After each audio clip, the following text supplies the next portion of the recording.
Dad, it's me, Brooke. I just wanted to give you a heads up. I'll be leaving early today. Hey, Brooke. Is that so? Well, that's probably for the best.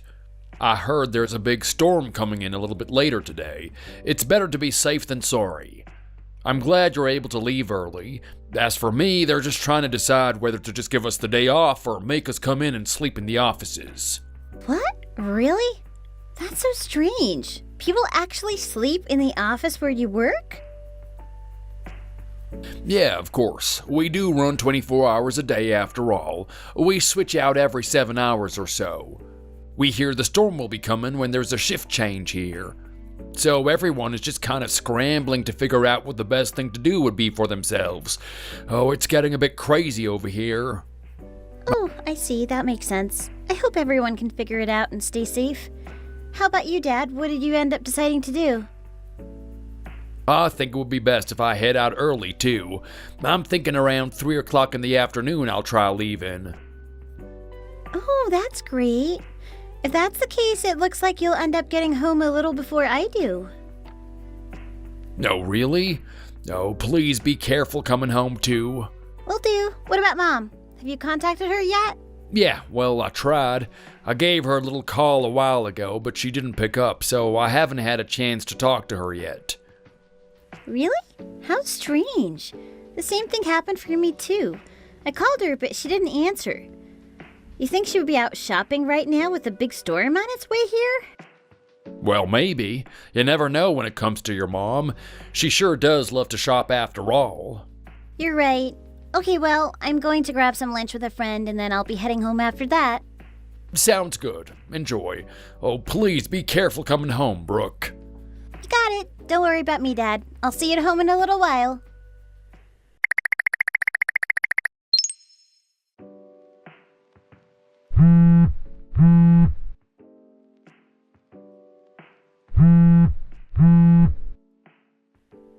Dad! Dad, are you there? Please pick up. I need to talk to you.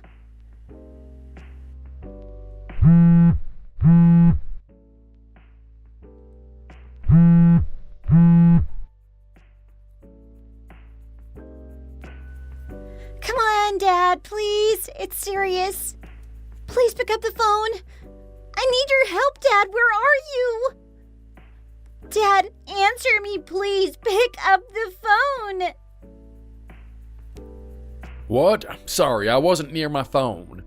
What's going on, Brooke? Is everything okay? It's about our house. I just got home and it's really bad. Our house? What do you mean? What's wrong with our house? It's on fire. The house is on fire, Dad. What the hell? What did you just say? The house is on fire? I tried to reach out to Mom again, but I wasn't able to get hold of her again. I called the fire department, and they sent some firefighters right over, and they're trying to put out the fire right now. Please hurry up and come home. It looks really serious over here. Understood. I'm on my way. Don't worry, Brooke. I'll be there soon.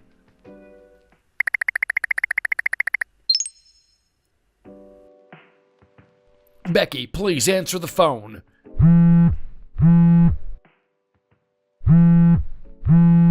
Are you alright? Are you hurt? Please answer me. I'm worried sick. Come on, pick up, damn it. Where in the world could you be at a time like this? Oh, Carl? Hey, sorry. I wasn't near my phone and didn't see you trying to reach me. What's up? Shouldn't you be in the middle of work right now? You shouldn't have time to goof around and talk to me. Don't tell me you skipped out on your shift today. Now isn't the time for that. Where are you right now? What? Me? What do you mean, where am I? What's going on with you, Carl? You're acting really strange. Well, I had the day off today, so I've just been home since this morning, just lounging around relaxing. What? You're telling me you've been home since this morning? What? Is there something difficult to understand about that or something? All I said was I've been home all morning, Carl. I was cooking a little bit and turned on the burners for a while. You turned on the burners? Yeah, you know, the stovetop. I was cooking up some food. What's the big deal? I figure I would make a nice meal for us as a family tonight. How does fried chicken sound? I hope you're looking forward to it. Becky, there's something I need to tell you. What? What is it, Carl? You know I don't like when you sound all serious like this. You're making me nervous. Well, I'm stuck at the office working overtime again today. Because of the huge storm coming in, I won't be able to get back home until tomorrow morning at the earliest. They think it's the safest if everyone sleeps in the office tonight.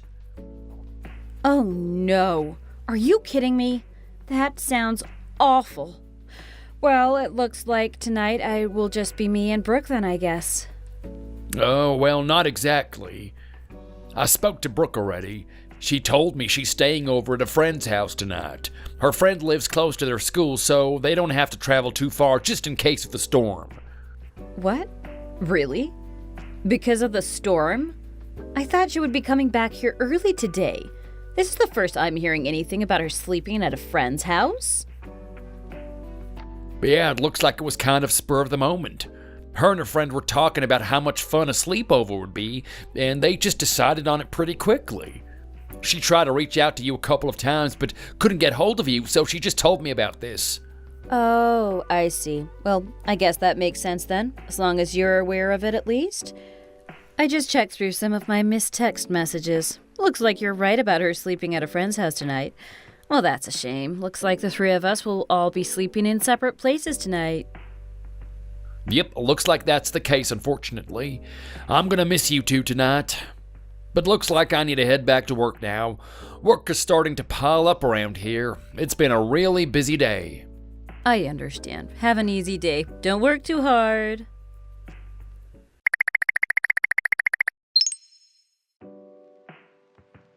Hey, Brooke. It's Dad again. How are you doing? Everything okay? Hey, Dad. Yeah, I'm fine. I was able to get to Grandma's house before the storm hit. I'm fine. I was a little wound up when I got here, but Grandma gave me some of my favorite sweets. She always knows how to make me calm down a little bit. Is that so? Good, I'm glad to hear you got there safe and sound. I'm really sorry to have to do this, but you'll have to stay over at your grandma's for a little while. I just got off the phone with your school a little while ago. Looks like you'll be off for a few days because of the storm. Oh, really? No school for a few days? I understand. What about you, Dad? Where are you? Are you still at the office? Yeah, I am still here, unfortunately. They've designated rooms that are used for employees to sleep, so I'm in one of those for now.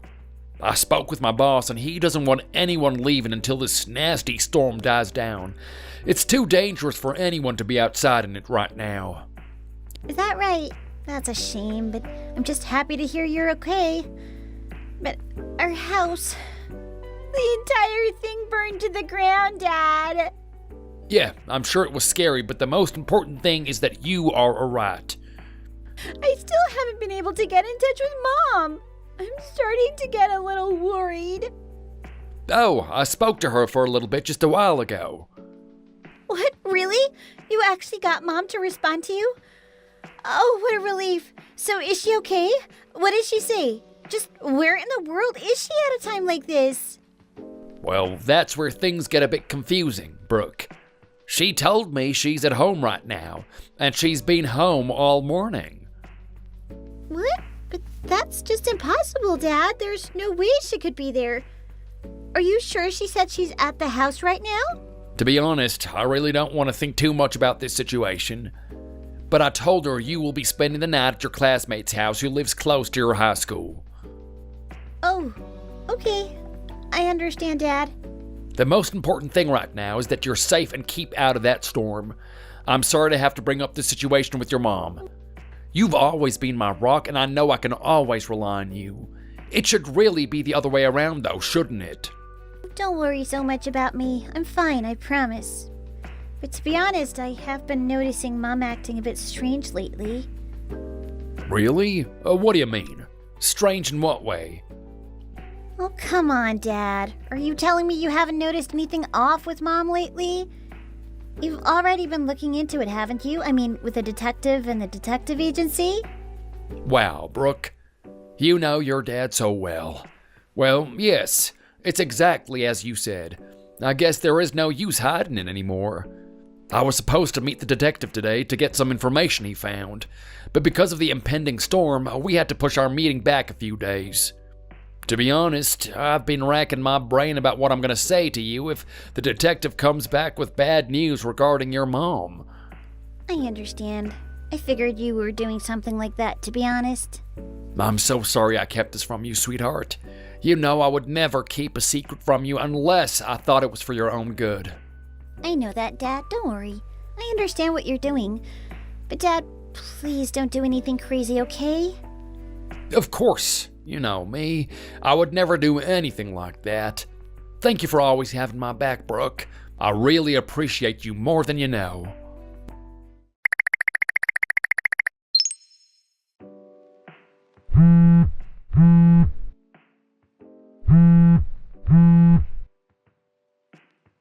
Hey, Carl, it's me. Why aren't you answering your phone? Carl, come on, answer me already. What is going on? What is the meaning of this? Carl, please answer. This is serious. It's about the house. Our house. I don't know how to tell you this. Please, you need to answer right now. Oh, Becky, hi. So, you finally decided to head back home, I see. Well, Carl, what happened to the house? The house is gone? It's completely burned to the ground. Yeah, sure did. The entire thing was destroyed in a fire, Becky. But thankfully, no one was hurt in it. It's just the house that burned down. Thanks to those crazy winds from the storm, none of the other houses in the neighborhood were affected by the fire. Just ours. Nothing was able to be salvaged from it either. Kind of ironic, isn't it? The storm that everyone is afraid of was actually what saved their houses from being affected by that fire. What are you saying, Carl? Wait, hold on a second. You already knew all about this? That means when we were speaking yesterday, our house was already burned down? That's right. You hit the nail on the head. It was burned down by the time me and you spoke to each other yesterday. Sorry about the house and all of your things being completely gone now. I probably should have mentioned it to you yesterday that all of your clothes, bags, and other things were all burned too. Wait, what? What are you talking about, Carl? Who cares about that stuff at a time like this? I mean, of course I am shocked that everything is burned down. But more importantly, where is Brooke? Is she okay? Please tell me she didn't get hurt. Brooke is fine. She isn't hurt at all. No one got hurt in the fire. Like I said, it was just our house. Right now, she's at my mom's. I asked her to look after her for a little while. I think she'll be also commuting to school from there for a little while, too. Oh, I see. Okay, that's a relief. I'm happy to hear our little girl is all right. What about you, Carl? Where are you right now? Are you still at the office? Yeah, I sure am. I'm in one of those bedrooms at my office. I spent the night here. I decided until the storm calms down, I'll stay here to play things safe. Oh, I understand. That's a good idea. That's my Carl. Always so smart and making good decisions. I guess I'll head over to your mother's then and help take care of Brooke. I want to thank her for helping us out at a time like this, too. Absolutely not, Becky. Don't you dare go to my mom's house right now. What in the world? Why can't I go to your mom's and see my daughter? My parents' house is too far away. I can't go there. Where else am I going to go? Forget about that right now. Answer a question for me. Where were you until this morning? What? What kind of question is that, Carl? After the house was burned down, you told me that you were home all day cooking fried chicken on the stove, right? Oh, that. Well, no, that's not exactly true. Becky, you said that you were at the house. Well, actually, the truth is, to be honest, I was actually at a friend's house. Yeah, that's it. I was just at a friend's house. You know how bad the storm was going to get? See, I was just at a friend's, so there isn't any problems or any reason you need to act suspicious toward me again, Carl. Oh, stop lying, Becky. You were with Stan, weren't you? Your mom's friend's husband. Isn't that right? What? Stan? Why would you think that? Yesterday, Stan's wife was home alone. Stan claimed he had a wedding out of town, so he left his wife and child at home. But that wasn't the truth at all. It was just a cover. The truth is, the two of you went to a hotel together. You knew me or Brooke weren't going to be able to get home yesterday because of the storm. So it was a perfect day for you two to meet up at that hotel. You even got to extend your time there because of the storm keeping me and Brooke away from the house. Wait a second, Carl. Hold on. How do you know any of this? But the storm was stronger than anyone expected it to be.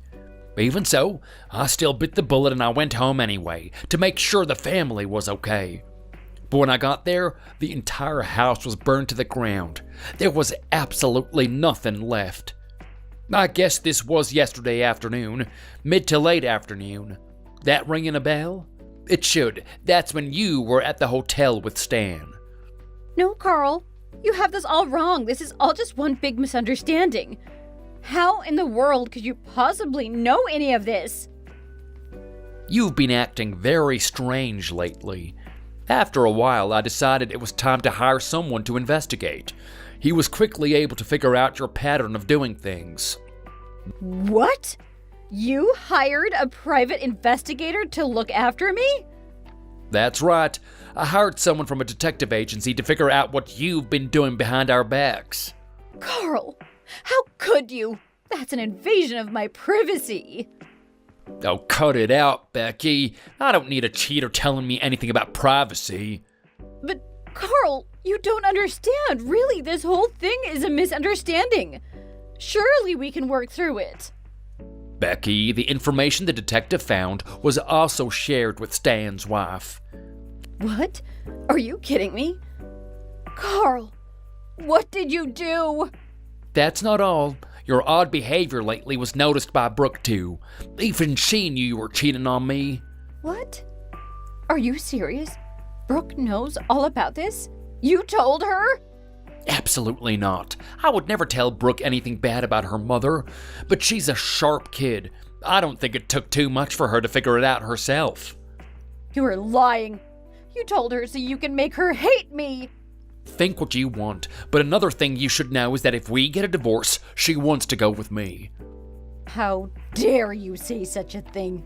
How can you make something up? Oh, forget it, Carl. I would never just give you full custody of Brooke. I would never just give her up like that. Well, don't forget her age. Brooke is already 17 years old. Being 17, she's free to decide what parents she wants to be with. I don't think she wants to see you at all, Becky. Not after what you did to this family. What? You're just speaking for her. There is no way she wouldn't want to see her mother. You don't get it, Becky. You hurt Brooke more than you know. You left an emotional scar that's harder to heal than most. You are her mom and you betrayed our family. Not only that, but the house that she was born and raised in burnt down. All of her memories there completely burned with them. Her house and all of her things gone. Finding out her mother was cheating on her father with some guy in a hotel. You really think she wants to see the cause of all of this? All I can do as her father is put on a brave face, try to pick up the pieces of this shattered life and move on. But all you did was give our 17-year-old a hard life going forward. Brooke, my Brooke. I never would hurt her on purpose. I never thought about what my actions would do to her. You have done enough, Becky. You shattered our family and our daughter's heart. If you have any love for her at all, then think about her well-being for once. Do the right thing and never talk to us again.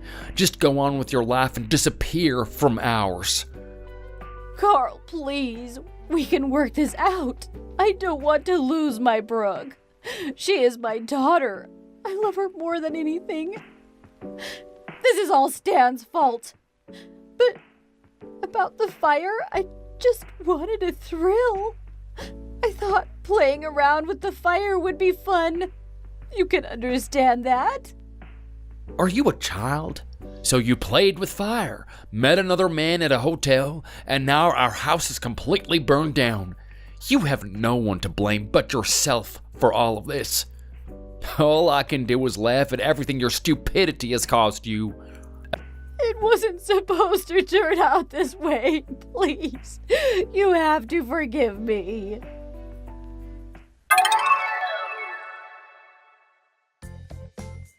A few days later, Becky came to my mother's house in an attempt to see Brooke. But Brooke wasn't having it. She locked herself in a room and refused to show her face. She just kept shouting how much she hated her mother. After a while, Becky had no choice but to give up and leave. About the house, it turns out that the cause of the fire was from a cigarette that wasn't put out correctly. Of course, we ended up getting a divorce. Due to her infidelity, Becky had to pay quite a lot for reparations and damages. She also had to pay a lot for child support too now that Brooke was staying with me. Becky moved far away and began working in another town. She was lonely and lived by herself. She spent all her time trying to make money to pay me and Brooke. As for me and Brooke, my job was able to help us get another house for us to live in together. Of course, things aren't completely back to the way things were before the fire. But we're getting there.